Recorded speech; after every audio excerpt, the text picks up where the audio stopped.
Mahakal recording studio Pandai Chowk Narkatiaganj.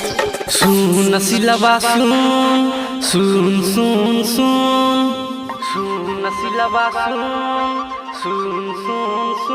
सुन सिलवा सुन पे तो ठीक ना कोइले सुन सिलवा सुन पे तो ठीक ना कोइले दीपक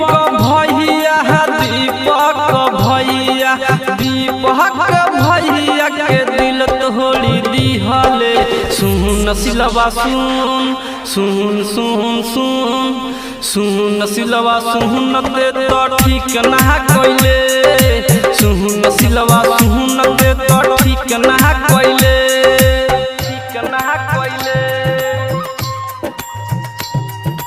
ठीक ना कोइले सुन सिलवा सुन पे तो ठीक ना कोइले ठीक ना कोइले।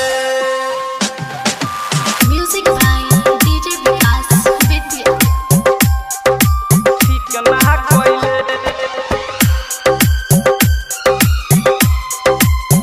सुन सिलवा सुन पे तो ठीक ना कोइले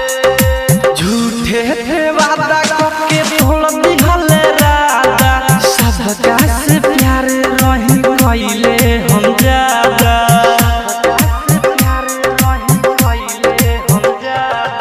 झूठे थे वादा करके तोड़ दिहले राजा सबका से प्यार रही कोइले हम ज्यादा वादा कसम टूटी गई सपना सजावल लूटी गई मेहदी रचा के दिलवा दुखा के बैठी के डोली में चल गईले सुन सिलवा सुन सुन सुन सुन सुन सिलवा सुन ते तो ठीक ना कोइले सुन सिलवा सुन ते तो ठीक ना कोइले दीपक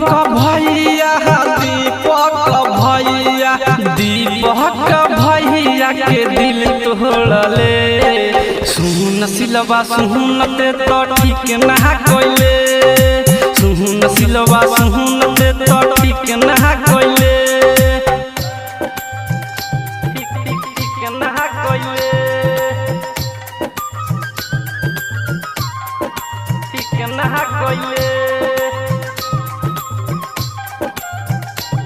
mix by Mahakal recording studio Pandai Chowk Narkatiaganj. Music by DJ Vikas Vidya.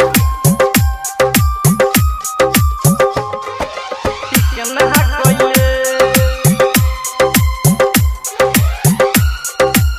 ठीक ना कोइले दिलवा में बेहू तो वगिया लगइले सागर सुबास के नहीं अपनइले सागर सुबास के नहीं अपनइले दिलवा में बेहू तो वगिया लगइले सागर सुबास के नहीं अपनइले याद आवेला बहुत रोआवेला बीतल हर एक पल दिल धड़कावेला मेहदी रचा के दिलवा दुखा के बैठी के डोली में चल गईले सुन सिलवा सुन सुन सुन सुन सुन सिलवा सुन ते तो ठीक ना कोइले सुन सिलवा सुन ते तो ठीक ना कोइले दीपक भैया के दिल तोड़ी दिहले सुन सिलवा सुन ते तो ठीक ना कोइले सुन सिलवा सुन ते तो ठीक ना कोइले सुन सिलवा सुन ते तो ठीक ना कोइले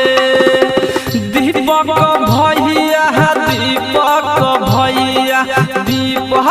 भैया के दिल तोड़ी दिहले सुन सुन सिलवा सुन सुन सुन सुन सुन सिलवा सुन दे तो ठीक ना कइले सुन सिलवा सुन दे तो ठीक ना